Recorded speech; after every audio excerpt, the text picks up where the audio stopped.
So what do you do if you want to improve your ability to walk after a total knee replacement, but you just don't have the range of motion to use a typical recumbent bike?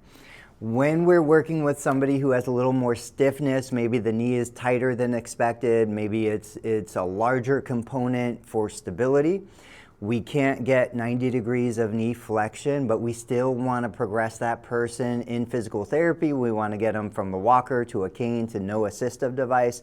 One of my favorite machines is the Arc Trainer. Now this is the Cybex Arc Trainer. There's different versions of this.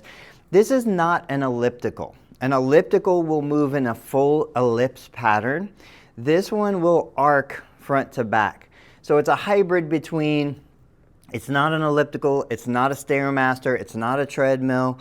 It is something different, but in our experience, we find that this is one of the most comfortable ways for individuals after a knee replacement who has a stiffer than normal knee to start building endurance, building strength, building coordination, to progress them to normal walking without an assisted device. And when we're using this for the first time, let's say that I had a left total knee replacement, the knee that's closest to the camera. What we would usually do is we'd put the right foot on first. We allow the pedal to progress. We put the surgical foot up. I can have my clients just hold on to the side rails that don't move. If there's a little bit of anxiety or they're not sure what this is going to feel like, then eventually we progress to the reciprocal handles. And the idea is my knee does not require 90 degrees of flexion in order to walk across the room.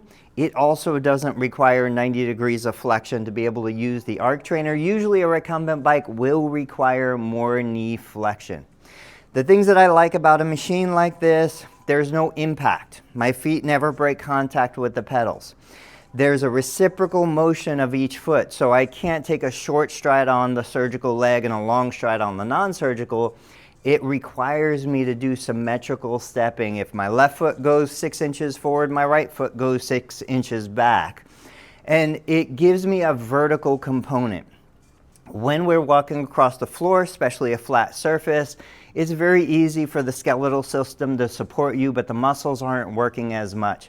When we add a vertical component, because the feet are going up as well as forward, the muscles have to work, the muscles have to support the joint.